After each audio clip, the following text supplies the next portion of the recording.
اعوذ باللہ من الشیطان الرجیم بسم اللہ الرحمن الرحیم الحمد للہ الاول بلا اول کان قبلہ والآخر بلا آخر یکون بعدہ الذي قصرت عن رؤيته ابصار الناظرین وعجزت عن نعته اوهام الواصفین ثم الصلاة والسلام على اشرف الانبیاء والمرسلین وخاتم النبیین سیدنا ونبینا مولانا بالقاسم محمد اللہم صل علی محمد وآل محمد وعلی آلہ الطیبین الطاہرین المعصومین الذین اذهب اللہ عنہم الرجس وطہرہم تطہیرا اللہم صل علی محمد وآل محمد واللعنۃ الدائمۃ علی اعدائہم اجمعین اما بعد فقد قال اللہ سبحانہ وتعالی فی کتابہ المجید والفرقان الحمید بسم اللہ الرحمن الرحیم یا ایہا الذین آمنوا اتقوا اللہ وابتغوا الیہ الوسیلہ۔ محترم سامعین کرام، خداوند کریم قرآن مجید میں ارشاد فرما رہا ہے کہ اے ایمان والو اللہ کا تقوی اختیار کرو، یا ایھا الذین آمنوا اتقوا اللہ، اللہ کا تقوی اختیار کرو، وابتغوا الیہ الوسیلہ، اور اللہ تک پہنچنے کا وسیلہ تلاش کرو۔ اب یہ وسیلہ ہے کیا؟ تمام مفسرین نے اس وسیلے کی تعریف میں یہ لکھا کہ الوسیلہ ہی فعیلہ، یعنی وسیلہ فعیلہ کے وزن پر ہے، اور اس سے مراد کیا ہے؟ کل ما یتوسل یا یتوسل، صاد کے ساتھ یا سین کے ساتھ، معنی ایک ہی ہے۔ کل ما یتوسل یا یتوسل بہ الی شیء ویتقرب بہ الی شیء، ہر وہ چیز کہ جس کے ذریعے کسی چیز کی طرف متصل ہوا جائے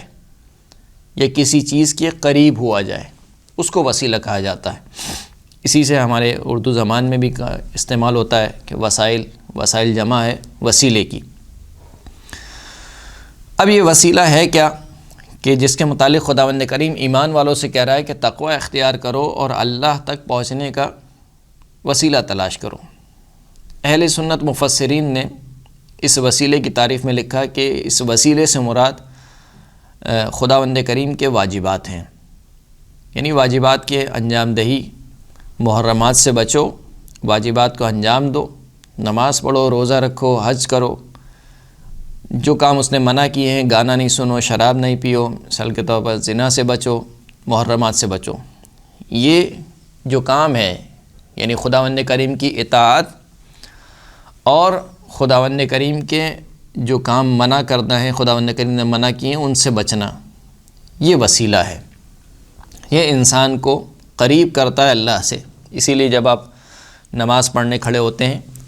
تو آپ کہتے ہیں کہ 2 رکعت نماز پڑھتا ہوں فجر کی، قربتاً الی اللہ، اللہ سے قریب ہونے کے لیے۔ حج انجام دیتا ہوں، مثال کے طور پر طواف انجام دیتا ہوں، قربتاً الی اللہ، روزہ رکھتا ہوں، قربتاً الی اللہ۔ تو یہ تمام کام آپ کیوں انجام دیتے ہیں؟ کیونکہ یہ کام آپ کو اللہ سے نزدیک کرتے ہیں۔ تو وہ یہ کہتے ہیں کہ وسیلے سے مراد یہاں پر عبادات کو انجام دینا، یا دوسرے معنی میں تمام خدا کے احکامات کو انجام دینا اور محرمات سے بچنا۔ حقیقت یہ ہے کہ وسیلہ صرف منحصر نہیں ہے خداوند کریم کے احکامات کو انجام دینے میں اور اس کے محرمات سے بچنے میں، جیسے کہ خود اہل سنت مفسرین نے تعریف کی وسیلے کی کہ کل ما یتوسل، ہر وہ چیز کہ جس کے ذریعے سے متصل ہوا جائے، جس کے ذریعے سے قریب ہوا جائے خداوند کریم کی بارگاہ میں یا کسی بھی چیز کی طرف، اس کو وسیلہ کہا جاتا ہے۔ تو اب سوال یہ ہے کہ فرض کر لیجئے کہ اگر وسیلہ منحصر ہے فقط انہی عبادات میں، جو عبادات ہم انجام دیتے ہیں۔ اب اگر میں اپنی بات کروں تو اگر میں صبح کی نماز پڑھتا ہوں، مثال کے طور پر، ایک تو آنکھ اس وقت کھلتی ہے جب بالکل قضا ہونے سے بالکل مثال کے طور پر 5 منٹ کا وقت رہ جائے، اس عالم میں جلدی سے وضو کیا، آدھے سو رہے ہیں، آدھے جاگ رہے ہیں، اور پھر اس کے بعد تکبیر کہہ رہے ہیں اللہ اکبر۔ اس میں بھی مثال کے طور پر جب تک تکبیر کی حالت میں انسان پورے ہوش و حواس میں تکبیر کہتا ہے کہ میں فجر کی نماز پڑھ رہا ہوں، پھر الحم جب شروع ہوتی ہے تو انسان دنیا کے ایک کنارے پہ ہوتا ہے، جب دوسری سورہ شروع ہوتی ہے تو دنیا کے دوسرے کنارے پر ہوتا ہے، رکوع سجود، یہاں تک کہ جب انسان سلام پھیرتا ہے یا سلام پڑھتا ہے تو پھر انسان کی جو فلائٹ ہے وہ لینڈ کرتی ہے اسی جگہ پر جہاں سے اس نے شروع کیا تھا۔ تو یہ جو میری نماز ہے یہ تو فجر کی نماز ہے 2 رکعت، اسی طریقے سے ظہر کی نماز، اسی طریقے سے عصر کی نماز، مغرب و عشاء کی نماز۔ تو میری نماز کا عالم تو یہ ہے۔ حج میں انجام دیتا ہوں تو جیسے ہی حج ختم ہوتا ہے میں یہ سمجھتا ہوں کہ نہ جانے کتنا بڑا قرض تھا جو میں نے اتار دیا، اور جسے کہتے ہیں کہ سینہ چوڑا کر کے میں محلے میں پھرتا ہوں کہ اب تو میں حج کر کے آیا ہوں۔ گویا میرے انداز سے لگتا ہے کہ خدا کا بہت بڑا قرض تھا جو میں نے چکا دیا۔ روزہ رکھتا ہوں تو اس کی کیفیت بھی ہمارے سامنے۔ تو سوال یہ ہے کہ جب یہ ہماری یہ لولی لنگڑی عبادتیں یا ٹوٹی پھوٹی نمازیں مجھے اللہ سے قریب کر سکتی ہیں، تو وہ انسان کامل کہ جس سے کامل تر کوئی انسان نہیں ہے، یعنی میری ناقص عبادتیں مجھے اللہ سے نزدیک کر سکتی ہیں، کیسے ممکن ہے کہ وہ کامل انسان کہ جس سے کامل تر انسان کوئی نہیں ہے، حضرت محمد مصطفیٰ صلی اللہ علیہ وآلہ وسلم، ان کی ذات گرامی مجھے اللہ سے نزدیک نہ کرے؟ جبکہ انبیاء کو، رسولوں کو بھیجا ہی اسی وجہ سے ہے کہ یہ انبیاء اور رسول رابطہ قائم کریں مخلوق اور خالق کے درمیان، یعنی یہ انبیاء اور یہ رسول اللہ کی شریعت لے کر آئے ہیں مخلوقات کی جانب، اور مخلوقات ان کے ذریعے سے یہ پہچانتی ہیں کہ اللہ کی رضا کیا ہے اور اللہ کی ناراضگی کیا ہے۔ یعنی میرا سوال یہ ہے کہ یہ جو آپ کہہ رہے ہیں کہ عبادات کو انجام دینا اور محرمات سے بچنا یہ وسیلہ ہے، تو یہ واجبات اور محرمات آپ کو کس نے بتلائے ہیں؟ کیا خدا خود آیا تھا آپ کو بتلانے کے لیے؟ خدا تو خود نہیں آیا اتر کے، اگر وہ کسی جگہ پر ہے۔ خدا نے اپنے انبیاء کو بھیجا، خدا نے اپنے رسولوں کو بھیجا، ان انبیاء اور رسولوں نے آپ کو بتایا کہ دیکھو یہ چیز اللہ کی پسندیدہ ہے اور اس چیز سے اللہ ناراض ہوتا ہے۔ تو وہ شریعت رسولوں کے ذریعے سے ہم تک پہنچی ہے، انبیاء کے ذریعے سے ہم تک پہنچی ہے، تو کیسے ممکن ہے کہ ان کی ذات گرامی وسیلہ نہ بنے خداوند کریم کی بارگاہ میں انسان اور خداوند کریم کے درمیان؟ اب جو سلفی حضرات ہیں وہ یہ کہتے ہیں کہ خدا کی بارگاہ میں کسی کو وسیلہ قرار دینا، یعنی عبادات کو اور محرمات کو چھوڑ کر کسی ذات کو وسیلہ قرار دینا، وہ یہ کہتے ہیں کہ اس معنی میں اگر وسیلہ قرار دیا جائے کہ جیسے مثال کے طور پر آپ کسی سے کہتے ہیں کہ میرے لیے دعا کر دینا، تو یہ وسیلہ جائز ہے۔ وہ بھی کس صورت میں جائز ہے؟ جب وہ شخص زندہ ہو۔ یعنی مثال کے طور پر میں اپنے والد سے کہوں کہ میرے لیے دعا کیجئے، میرے لیے استغفار کیجئے، میرا فلاں کام پھنسا ہوا ہے آپ اللہ سے دعا کیجئے، تو کہتے ہیں کہ وسیلے کے معنی یہ جائز ہیں، اور وہ بھی اس وقت جائز ہیں کہ جس سے آپ التماس کر رہے ہیں وہ شخص زندہ ہو۔ اگر وہ شخص مر جائے، مثال کے طور پر اگر کسی کے والدین کا انتقال ہو جائے اور وہ ان کی قبر پہ جا کے کہے کہ میرے لیے دعا کیجیے گا، تو وہابی حضرات کہتے ہیں کہ نہیں، یہ جائز نہیں ہے۔ تو بس ایک تو وسیلے کے معنی کو سمجھنے کی ضرورت ہے کہ سلفی حضرات وسیلے کے معنی کیا سمجھتے ہیں۔ وسیلے کے معنی وہ یہ سمجھتے ہیں کہ کسی سے التماس سے دعا کرنا، یہ ان کے نزدیک وسیلہ ہے، یعنی کسی بھی زندہ شخص سے کہنا کہ تم میرے لیے دعا کرو۔ اسی لیے جو جناب یوسف کا قصہ ہے کہ جس میں خداوند کریم نے قرآن میں نقل کیا ہے کہ جب جناب یوسف کے بھائیوں پر آشکار ہو گیا کہ انہوں نے غلطی کی ہے اور پشیمان ہوئے، تو اپنے والد سے کہا کہ قالوا یا ابانا استغفر لنا ذنوبنا، اے ہمارے والد گرامی ہمارے لیے، یعنی ہمارے گناہوں کے سبب اللہ کی بارگاہ میں ہمارے لیے استغفار طلب کریں۔ تو وہابی اور سلفی حضرات کہتے ہیں کہ دیکھیں ایک تو یہ التماس دعا ہے، یعنی جناب یعقوب کے بیٹوں نے اپنے بابا سے کہا کہ ہمارے لیے استغفار کریں، یعنی ہمارے لیے دعا کریں کہ خداوند کریم ہمارے گناہوں کو بخش دے۔ دوسری بات یہ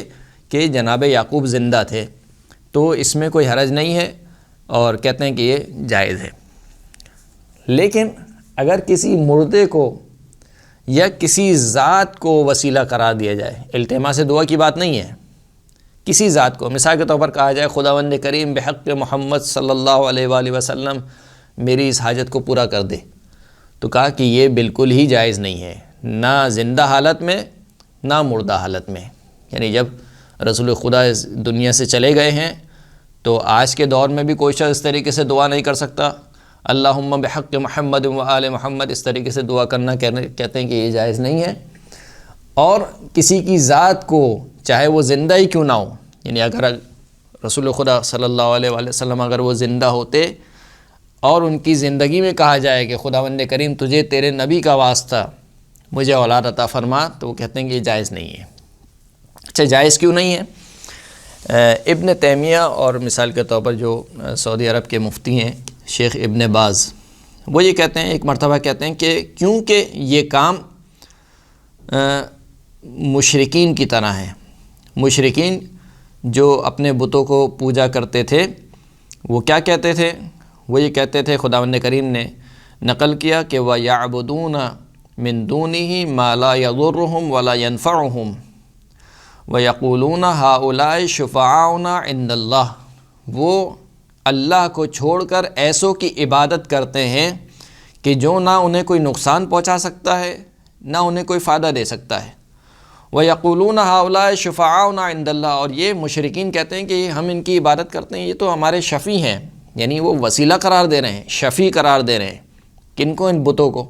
تو کہا بس دیکھیں جس طریقے سے اللہ نے ان مشرکین کی سرزنش کی اور انہیں مشرک قرار دیا صرف اس بنا پر کہ کسی کو اللہ اور بندے کے درمیان شفیع قرار دیا جائے یا کسی کی ذات سے متوسل ہوا جائے، توسل کسی کی ذات کا واسطہ دیا جائے خداوند کریم کی بارگاہ میں، جس طریقے سے وہ مشرک تھے اس طریقے سے یہ کام بھی شرک ہے، اور شرک انسان کو دائرہ اسلام سے خارج قرار دے دیتا ہے۔ اسی طریقے سے ایک اور آیت سے انہوں نے استدلال کیا کہ الا للہ الدین الخالص، آگاہ ہو جاؤ کہ خالص دین فقط اللہ کے لیے ہے۔ والذین اتخذوا من دونہ، اور وہ لوگ جو کفار ہیں، جو مشرکین ہیں، انہوں نے اللہ کو چھوڑ کر کسی اور کو اپنا ولی بنا لیا ہے، اپنا خدا بنا لیا ہے، اور کیا کہتے ہیں؟ ما نعبدہم الا لیقربونا الی اللہ زلفیٰ، ہم ان کی عبادت نہیں کرتے مگر یہ کہ یہ ہمیں اللہ سے نزدیک کرتے ہیں۔ تو کہتے ہیں بس جس طریقے سے آپ کہہ رہے ہیں کہ رسول اللہ آپ کو نزدیک کر رہے ہیں اللہ کی بارگاہ میں، مشرکین بھی یہ کہتے تھے اپنے بتوں کے متعلق کہ وہ ان کو اللہ کی بارگاہ میں نزدیک کر رہے ہیں۔ بس اللہ کے درمیان اللہ کی بارگاہ میں کسی کو وسیلہ قرار دینا یا کسی کو شفیع قرار دینا اس وجہ سے کہ وہ آپ کو اللہ سے قریب کر رہا ہے، یہ مشرکانہ عمل ہے اور یہ شرک ہے۔ تو ان دونوں آیتوں کا جواب یہ ہے کہ ان دونوں آیتوں کے ابتدا میں پہلی والی آیت میں کہا کہ وَيَعْبُدُونَ مِن دُونِهِ مَا لَا يَضُرُّهُمْ وَلَا يَنْفَعُهُمْ، وہ عبادت کرتے تھے، جس کی؟ اللہ کو چھوڑ کر ایسے بتوں کی عبادت کرتے تھے کہ جو نہ ان کو نفع دے سکتا ہے نہ ان کو نقصان پہنچا سکتا ہے، بس وہ عبادت کرتے تھے۔ تو اللہ جو یہاں پر سرزنش کر رہا ہے وہ اس وجہ سے نہیں کر رہا ہے کہ انہوں نے بتوں کو شفیع بنایا ہے یا بتوں کا واسطہ دیا ہے، بلکہ اس وجہ سے سرزنش ہو رہی ہے یہاں پر کہ وہ عبادت کر رہے ہیں۔ البتہ کہ عبادت کی وجہ وہ یہ بیان کرتے ہیں کہ یہ ہمارے شفیع ہیں، یعنی گویا ایک بڑا خدا ہے اور ایک چھوٹا خدا ہے، یہ چھوٹا والا جو خدا ہے یہ ہماری شفاعت کرے گا بڑے خدا کی بارگاہ میں، ان کا عقیدہ یہ تھا، لیکن وہ اس کو خدا مان کر اس کی عبادت کر رہے تھے۔ اسی لیے کہا کہ وَيَعْبُدُونَ مِن دُونِهِ مَا لَا يَضُرُّهُمْ وَلَا يَنْفَعُهُمْ، وہ عبادت کرتے تھے۔ عبادت کے معنی کیا ہیں؟ عبادت کے معنی یہ ہیں جو لغت میں عبادت کی تعریف کی گئی کہ کسی کے سامنے ذلت کا اظہار کرنا، تواضع کا اظہار کرنا، یہ عبادت ہے۔ البتہ یہ ناقص تعریف ہے، کیونکہ اگر فقط ذلت کا اظہار کرنا یا تواضع کا اظہار کرنا عبادت ہوتا تو خود خداوند کریم قرآن مجید میں ارشاد فرما رہا ہے کہ وَاخْفِضْ لَهُمَا جَنَاحَ الذُّلِّ، اپنے والدین کے سامنے ذلت کا اظہار کرو، تواضع کا اظہار کرو۔ تو کیا خداوند کریم والدین کی عبادت کا حکم دے رہا ہے؟ نعوذ باللہ۔ تو اس کا مطلب ہے کہ فقط تواضع کا اظہار کر لینا یا فقط ذلت کا اظہار کر لینا یہ عبادت نہیں ہے، بلکہ عبادت کیا ہے؟ عبادت یہ ہے کہ کسی کو معبود سمجھتے ہوئے، خالق اور رازق سمجھتے ہوئے اس کے سامنے اظہار تواضع اور اظہار ذلت کرنا، یہ عبادت کی تعریف ہے۔ تو وہ کہہ رہے ہیں کہ وَيَعْبُدُونَ، وہ عبادت کیا کرتے تھے، یعنی کیا مطلب؟ یعنی اپنے بتوں کو معبود سمجھتے تھے، اپنے بتوں کو یہ سمجھتے تھے کہ یہ خدا کے علاوہ، مثال کے طور پر اگر ہمیں کوئی اولاد دے سکتا ہے تو فقط یہی ہے جو اولاد دے سکتا ہے، یہی ہے جو ہمیں شفا دے سکتا ہے۔ تو کیونکہ وہ عبادت کیا کرتے تھے اور اپنی عبادت کی علت یہ بیان کرتے تھے کہ یہ ہمارے شفیع ہیں۔ اسی طریقے سے دوسری والی آیت میں بھی مَا نَعْبُدُهُمْ، ہم ان کی عبادت نہیں کرتے، انہوں نے اپنی عبادت کو توجیہ کیا، یعنی جب کسی نے ان سے پوچھا کہ بھائی تم ان کی عبادت کیوں کرتے ہو، ان کو خدا کیوں مانتے ہو، تو کہا کہ ہم ان کی عبادت اس وجہ سے کرتے ہیں کہ یہ ہمیں اللہ سے نزدیک کرے۔ تو بس اس کا مطلب یہ ہے کہ وہ اللہ کے مقابل میں کسی کو اللہ مانتے تھے، جیسے میں نے کہا کہ ایک بڑا خدا ہے، ایک چھوٹا خدا ہے، اس چھوٹے خدا کی پرستش کرتے تھے تاکہ یہ چھوٹا والا خدا انہیں بڑے خدا کی بارگاہ میں ان سے قریب کر دے، یا بڑے والے خدا کی بارگاہ میں ان کا شفیع بن جائے۔ تو بس یہ الہ سمجھ کر، معبود سمجھ کر ان کی عبادت کرتے تھے، اور بلا شبہ اس میں کوئی شک نہیں ہے کہ اگر خدا کے علاوہ کسی کی عبادت کی جائے، چاہے اس عنوان سے کی جائے کہ یہ میرا شفیع ہے اللہ کی بارگاہ میں، یا یہ مجھے اللہ کے نزدیک کر دے گا، اس میں کوئی شک نہیں ہے، کوئی دو رائے نہیں ہے کہ یہ کام مشرکانہ ہے اور اس کا انجام دینے والا مشرک ہے۔ لیکن سوال یہ ہے کہ جتنے بھی مسلمان اللہ کی بارگاہ میں وسیلہ دے رہے ہیں یا واسطہ دے رہے ہیں کسی بھی ہستی کا، مثال کے طور پر رسول خدا کا واسطہ دے رہے ہیں، تو کیا وہ رسول خدا کی عبادت کرتے ہیں؟ پہلے تو یہ ثابت کریں۔ بھائی عبادت نہیں کرتے ہیں، فقط یہ کہتے ہیں کہ اے پروردگار تیری بارگاہ میں تجھے تیرے نبی کا واسطہ دیتے ہیں کہ ہمارے گناہوں سے درگزر فرما۔ تو اس میں عبادت کہاں سے آ گئی؟ اس میں کوئی عبادت نہیں ہے۔ یا مثال کے طور پر کہتے ہیں کہ اے پروردگار رسول خدا کی شفاعت سے ہمیں بہرمند فرما، تو اس میں کوئی عبادت نہیں کی انہوں نے، یعنی اس عنوان سے رسول خدا کی ذات گرامی کو شفیع قرار نہیں دیا کہ نعوذ باللہ رسول خدا معبود ہیں یا خدا کو چھوڑ کر ایک دوسرے خدا ہیں جو ہمیں بڑے خدا سے ملوا دے گا، ایسا نہیں ہے۔ تو بس یہ دونوں آیتیں کسی بھی طریقے سے وسیلے کے انکار کے اوپر یا کسی کو شفیع قرار دینے کے انکار کے اوپر دلالت نہیں کرتی۔ اور اگر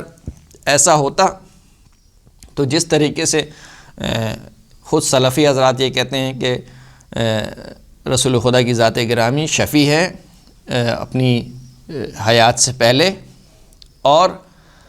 اپنی حیات کے بعد، یعنی قیامت میں، کیونکہ روایات موجود ہیں، مسلمہ روایات موجود ہیں اسلامی مصادر میں کہ وہ مقام محمود جو رسول خدا کو عطا کیا جائے گا، اس سے مراد مقام شفاعت ہے، اور تمام مسلمان اس بات پر متفق ہیں۔ اسی وجہ سے جو سلفی حضرات جو شفاعت کے منکر ہیں، وہ فقط اس دنیا میں جب رسول خدا چلے گئے ہیں اس وقت ان کو شفیع قرار دینے یا وہ شفاعت کر سکتے ہیں یا نہیں کر سکتے،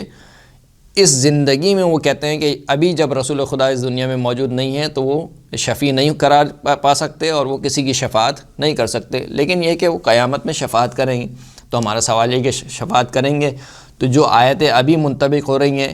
کیا وہ قیامت میں منطبق نہیں ہوں گی؟ کیا قیامت میں اگر کوئی شخص کہے کہ یا رسول اللہ میری شفاعت کیجئے، تو کیا نعوذ باللہ اس نے شرک کیا؟ تو اگر ابھی شرک ہے تو اس وقت بھی شرک ہوگا، اور اگر اس وقت شرک نہیں ہے تو ابھی بھی شرک نہیں ہوگا۔ تو ایک بات تو یہ ہو گئی، یعنی ایک جواب یہ ہو گیا کہ اگر وہ یہ کہتے ہیں کہ یہ کام مشرکانہ ہے تو یہ کام مشرکانہ نہیں ہے، مشرک جو کام کیا کرتے تھے وہ کام بالکل مختلف ہے۔ اور دوسری بات یہ کہ اگر کوئی کام ظاہر میں مشرکین سے ملتا جلتا ہو تو اس کا یہ مطلب نہیں ہے کہ وہ کام بالکل مشرکین جیسا ہے اور اس کا انجام دینے والا مشرک ہو گیا۔ مثال کے طور پر اگر خداوند کریم کہہ رہا ہے کہ ملائکہ سے کہا کہ اے ملائکہ آدم کو سجدہ کرو، تو اب سب کے سب سجدے میں گر گئے۔ اب یہ سجدہ جو جسے کہنا چاہیے کہ تواضع کا عالی ترین اظہار سجدہ ہے، یعنی انسان تواضع، بہت سے طریقے ہیں کہ انسان تواضع کا اظہار کر سکتا ہے۔ سلام کے ذریعے جھک کر مثال کے طور پر رکوع کر کے، لیکن سجدہ جو ہے وہ عالی ترین اظہار ہے۔ اگر آپ کسی کے سامنے سجدہ ریز ہو جائیں تو یہ تواضع کا عالی ترین اظہار ہے، لیکن اس کے باوجود خداوند کریم کہہ رہا ہے کہ اے ملائکہ آدم کو سجدہ کرو۔ تو کیا نعوذ باللہ ملائکہ نے آدم کی عبادت کی ہے؟ کوئی بھی نہیں کہتا کہ ملائکہ نے آدم کی عبادت کی، بلکہ یہ بالکل اسی طریقے سے جیسے مسلمانوں کو حکم دیا گیا کہ قبلے کی طرف رخ کر کے نماز پڑھو، تو کیا ہم قبلے کی عبادت کرتے ہیں، یعنی خانہ کعبہ کی عبادت کرتے ہیں، یا اللہ کی عبادت کرتے ہیں؟ عبادت اللہ کی کرتے ہیں۔ ملائکہ نے بھی جو سجدہ کیا وہ اللہ کو، کہ یعنی اللہ کے حکم کی تعمیل میں جناب آدم کو سجدہ کیا گیا۔ تو اگر ظاہر میں دیکھا جائے تو جس طریقے سے وہ بت پرست بتوں کے سامنے سجدہ ریز ہیں، تو یہ ملائکہ بھی آدم کے سامنے سجدہ ریز ہیں، تو نعوذ باللہ ان ملائکہ کو بھی مشرک کہہ دینا چاہیے۔ یا مثال کے طور پر اگر مشرکین خانہ کعبہ کا طواف کیا کرتے تھے، تو کیا آج کے دور میں خانہ کعبہ کا طواف کرنا یہ ایک مشرکانہ عمل ہو جائے گا اور طواف کرنے والے کو مشرک کہا جائے گا؟ فرق صرف یہ ہے کہ وہ برہنہ طواف کرتے تھے، آپ احرام میں طواف کرتے ہیں یا لباس میں طواف کرتے ہیں۔ تو ظاہری اعتبار سے کسی فعل کا مشرکین کے ساتھ مشابہ ہو جانا یہ اس بات پر دلیل نہیں بنے گا کہ یہ کام مشرکانہ ہے اور اس کا انجام دینے والا مشرک ہے، اس لیے کہ افعال کی بنیاد انما الاعمال بالنیات، اعمال کا دار و مدار نیت اور انسان کے عقیدے کے اوپر ہے کہ وہ کس نیت سے اور کس عقیدے سے عمل انجام دے رہا ہے۔ اس اعتبار سے وہ کام یا تو مشرکانہ کام ہوگا یا مشرکانہ کام نہیں ہوگا۔ تو پہلی بات تو یہ کہ یہ کام کسی کو وسیلہ قرار دینا یا کسی کو شفیع قرار دینا یہ اس طریقے سے نہیں ہے کہ جس طریقے سے مشرکین اپنے بتوں کو شفیع قرار دیتے تھے یا کسی کی ذات کا وسیلہ قرار دیتے تھے۔ دوسری سلفی حضرات کی طرف سے مثال کے طور پر روح المعانی میں جو آلوسی ہیں وہ یہ کہتے ہیں کہ اگر مرنے کے بعد کسی کو شفیع قرار دیا جائے، کسی کی ذات کو ایک تو ذات کو شفیع قرار دینا وہ کہتے ہیں کہ بالکل ہی جائز نہیں ہے، چاہے وہ زندہ ہو چاہے وہ مردہ ہو۔ یعنی چاہے آپ رسول خدا کی حیات میں آپ یہ نہیں کہہ سکتے کہ خدا تو یہ تیرے نبی کا واسطہ، یعنی ان کی ذات کا واسطہ دینا یہ جائز نہیں ہے۔ روح المعانی میں آلوسی یہ کہتے ہیں، اور ان کے اس دنیا سے چلے جانے کے بعد بھی وہ کہتے ہیں کہ جائز نہیں ہے کہ ان کی ذات کا واسطہ دیا جائے۔ پھر کیا چیز جائز ہے؟ جائز صرف یہ کہ ان سے التماس دعا کہا جائے کہ اے رسول خدا میرے لیے دعا کیجئے، بس یہ کہنا جائز ہے۔ وہ بھی کب؟ جب رسول خدا زندہ ہوں۔ مرنے کے بعد وہ بھی جائز نہیں۔ کیوں جائز نہیں ہے؟ کہتے ہیں کہ یہ کام بدعت ہے۔ بدعت کیوں ہے؟ کہ اس وجہ سے نہ کسی صحابی نے یہ کام انجام دیا، نہ خود رسول خدا نے کسی صحابی کو حکم دیا کہ وہ اس کام کو انجام دیں۔ اس کے جواب میں ہم کچھ روایات پیش کرنا چاہتے ہیں کہ جن سے یہ اندازہ ہو جائے گا کہ یہ کام صحابہ کرام نے انجام دیا ہے۔ ایک روایت ہے کہ جس کو طبرانی نے اپنے معجم کبیر میں نقل کیا ہے، اور اتفاق سے اسی روایت کو البانی نے کتاب التوسل میں نقل کیا ہے۔ اور عجیب بات یہ ہے کہ البانی نے جو کہ خود سلفی علماء میں سے ہیں، انہوں نے کہا کہ الروایت صحیحہ، یہ روایت صحیح ہے، والقصۃ منکرہ، لیکن جو قصہ اس میں بیان ہوا ہے وہ منکر ہے، یعنی انکار کیا گیا اس کا۔ یعنی اس کا مطلب یہ کہ جو روایت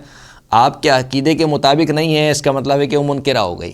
اور جو روایت آپ کے عقیدے کے متعلق ہے اس کا مطلب کہ وہ صحیح ہو گئی۔ تو سند کے اعتبار سے میں یہ بیان کرنا چاہ رہا ہوں کہ سند کے اعتبار سے حتیٰ البانی بھی کہتے ہیں کہ یہ سند کے اعتبار سے یہ روایت بالکل درست ہے۔ روایت یہ ہے کہ عثمان ابن حنیف کہتا ہے کہ ایک شخص کافی دنوں سے خلیفہ سوم کے پاس آتا جاتا رہا کسی کام کے سلسلے میں، اور ان سے بار بار کہتا تھا کہ میرا فلاں کام ہے، میری فلاں حاجت ہے، اور خلیفہ سوم جو ہے وہ اس کی طرف متوجہ نہیں ہوتے تھے۔ پھر وہ شخص ملا عثمان ابن حنیف سے۔ عثمان ابن حنیف سے اس نے شکایت کی کہ میں کئی دن سے خلیفہ سوم کے پاس جا رہا ہوں اور ان سے اپنی حاجت طلب کرتا ہوں، لیکن وہ میری طرف متوجہ نہیں ہوتے۔ عثمان ابن حنیف نے اس شخص سے کہا کہ ائت المیقات فتوضأ ثم ات المسجد فصل فیہ رکعتین ثم قل۔ عثمان ابن حنیف نے اس شخص سے کہا کہ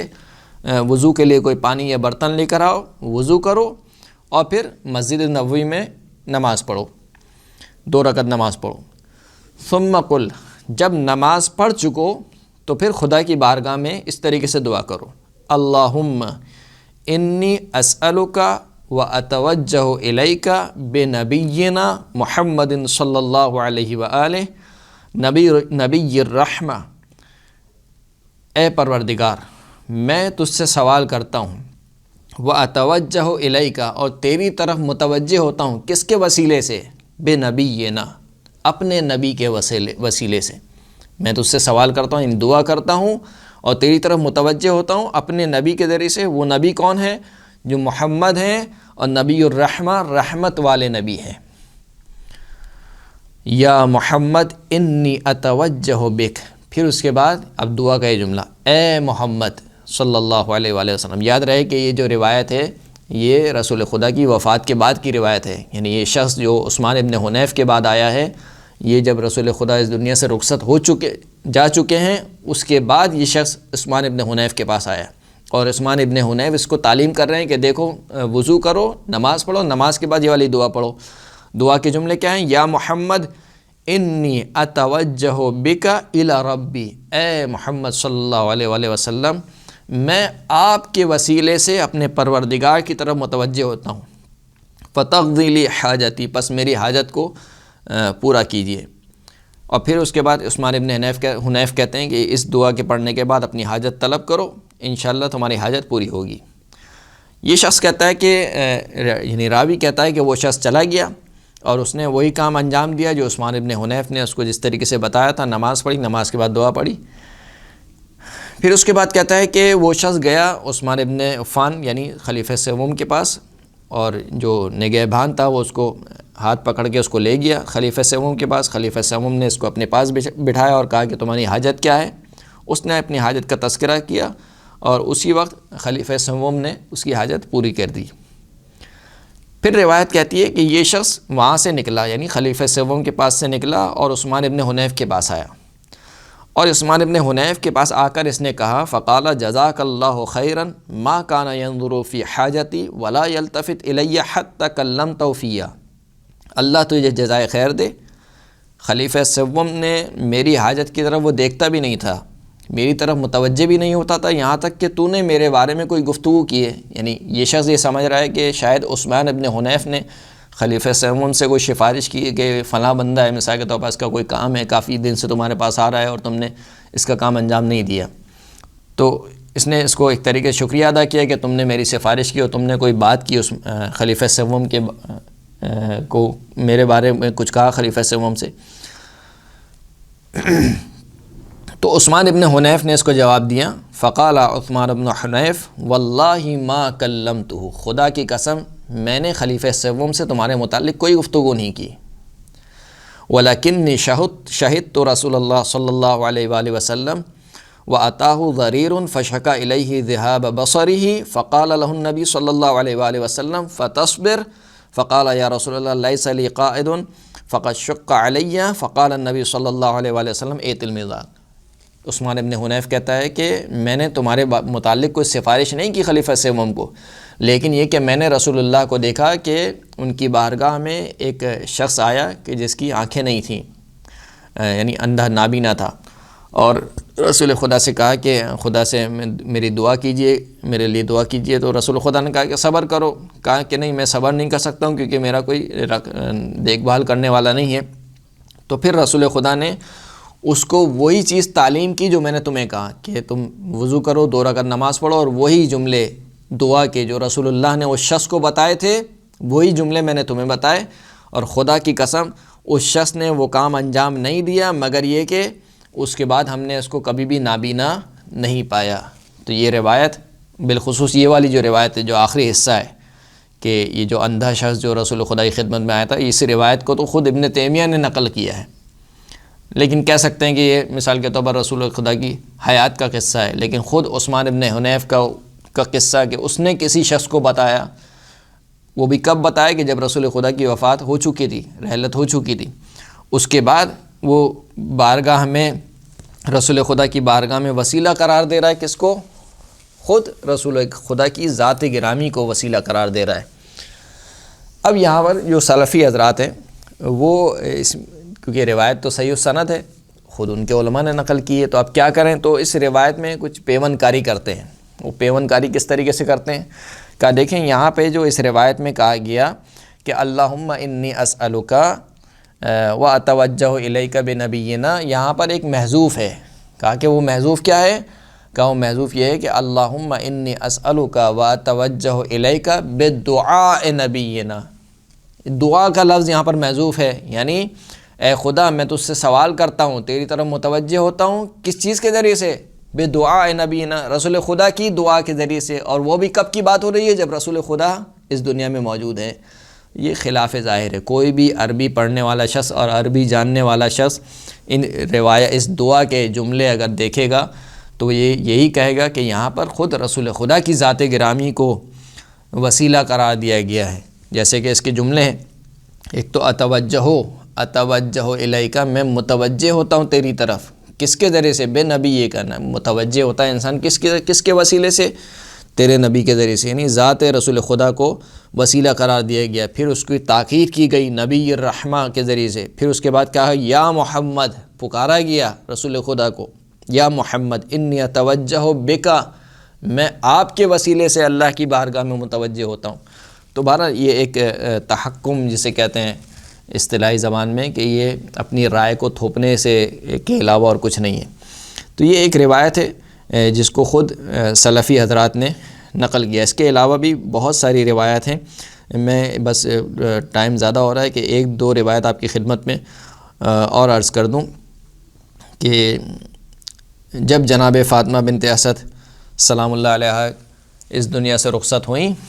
تو رسول خدا کے اوپر بہت گرا تھا ان کا رخصت ہونا۔ رسول خدا نے ان کی قبر بنوائی اور خود بنفس نفیس ان کی قبر میں اترے اور اپنے پیراہن مبارک میں جناب فاطمہ بنت اسد کو کفن دیا اور ان کی لحد بنائی اور الفاظ کہے کہ یا امی بعد امی، اے میری ماں کے بعد میری ماں، یعنی فاطمہ بنت اسد وہ ہیں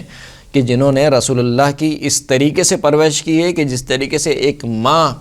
اپنے بچے کی پرورش کرتی ہے، اور اس کا اعتراف خود رسول خدا کر رہے ہیں کہ اے میری ماں کے بعد میری ماں۔ کون ماں؟ جو خود رسول خدا کے الفاظ ہیں، جو خود بھوکی رہی لیکن مجھے کھانا کھلایا، اور خود جاگتی رہی لیکن مجھے سلایا، اپنے بچوں کی جگہ مجھے سلایا۔ اور پھر جب ان کو قبر میں اتارا جا چکا تو اللہ کے رسول نے دعا فرمائی، اللہم وسع علیہا مدخلہا بنبیک والانبیاء من قبلہ، بحق نبیک و بحق الانبیاء من قبلی۔ ابن حبان نے اس روایت کو صحیح قرار دیا ہے کہ صحیح روایت ہے کہ خدایا فاطمہ بنت اسد کی قبر کو گشادہ فرما، تجھے تیرے نبی کا واسطہ، یہاں پر ذات نبی کو وسیلہ قرار دیا۔ دعا کا یہاں پہ لفظ ہو ہی نہیں سکتا، اب تو دعا کی تعویل نہیں ہو سکتی۔ خدایا تجھے تیرے نبی کا واسطہ، اب کہیں کہ نبی خود زندہ ہیں تو کہا کہ وَبِحَقِّ الْأَنْبِيَاءِ مِنْ قَبْلِ، ان انبیاء کا واسطہ جو مجھ سے پہلے گزر چکے ہیں، تو وہ تو دنیا سے جا چکے ہیں، اور پھر بھی ان کی ذات گرامی کا واسطہ دیا جا رہا ہے۔ تو یہ ایک روایت موجود ہے۔ اسی طریقے سے ایک آخری روایت میں آپ کی خدمت میں عرض کر دوں، جس کو سیرت حلبیہ میں اس روایت کو نقل کیا گیا۔ وہ یہ کہتے ہیں کہ جب رسول خدا اس دنیا سے رخصت ہو گئے تو خلیفہ اول رسول خدا کی قبر پر آئے، اور آنے کے بعد کہا کہ کچھ الفاظ کہے کہ طبت حیا و میتا، کہ آپ کی زندگی بھی پاک و پاکیزہ تھی اور آپ کا مرنا بھی پاک و پاکیزہ ہے، یعنی آپ مرنے کے بعد بھی پاک و پاکیزہ ہیں۔ اور پھر کہا کہ من قطع بموتک ما لم ينقطع للانبیاء، آپ کے مر جانے سے وہ چیز منقطع ہو گئی جو انبیاء کی موت سے منقطع نہیں ہوئی تھی، یعنی وحی الہی۔ اب کوئی نبی آنے والا نہیں ہے تو لہٰذا وحی بھی نہیں آنے والی، تو آپ کے مرنے سے وہ چیز منقطع ہو گئی۔ پھر اس کے بعد کہا وَاذْكُرْ يَا محمد عِنْدَ رَبِّكَ، اے محمد وَاذْكُرْنَا یا محمد عِنْدَ رَبِّكَ، اے محمد ہمیں اپنے پروردگار کی بارگاہ میں یاد رکھیے گا۔ یہاں پر خود یا محمد ایک تو ذات ہے، یہاں پر کوئی دعا کی تعبیر نہیں ہو سکتی۔ وَلْنَكُنْ عَلَى بَالِكَ، اور ہم آپ کے ذہن میں رہیں، یعنی ایسا نہ ہو کہ ہمیں بھلا دیں وہاں پر پہنچ کر، بلکہ جب ہم جائیں یا آپ وہاں پر پہنچ چکے ہیں تو ہمارا خیال رکھیے گا، خدا سے ہماری سفارش کرتے رہیے گا۔ تو خود ذات محمد مصطفیٰ صلی اللہ علیہ وآلہ وسلم کو وسیلہ قرار دیا گیا۔ ایک اور مشہور قصہ جو خود اہل سنت کی کتاب میں نقل ہوا ہے کہ جب منصور دوانقی نے امام مالک سے پوچھا کہ یہ دونوں مسجد نبوی میں تھے، منصور دوانقی نے کہا کہ یا ابا عبداللہ استقبل القبلۃ وادعو ام استقبل رسول اللہ، کہ جب میں دعا کروں تو کیا قبلہ رخ ہو کے دعا کروں یا قبر رسول کی طرف رخ ہو کر دعا کروں، کس طرف ہو کے دعا کروں؟ تو مالک نے جواب دیا، امام مالک نے، لما تصرف وجہک عنہ، کیوں اپنے چہروں کو رسول خدا سے موڑتے ہو، وہوا وسیلتوں کا، وہ تمہارے وسیلہ ہیں،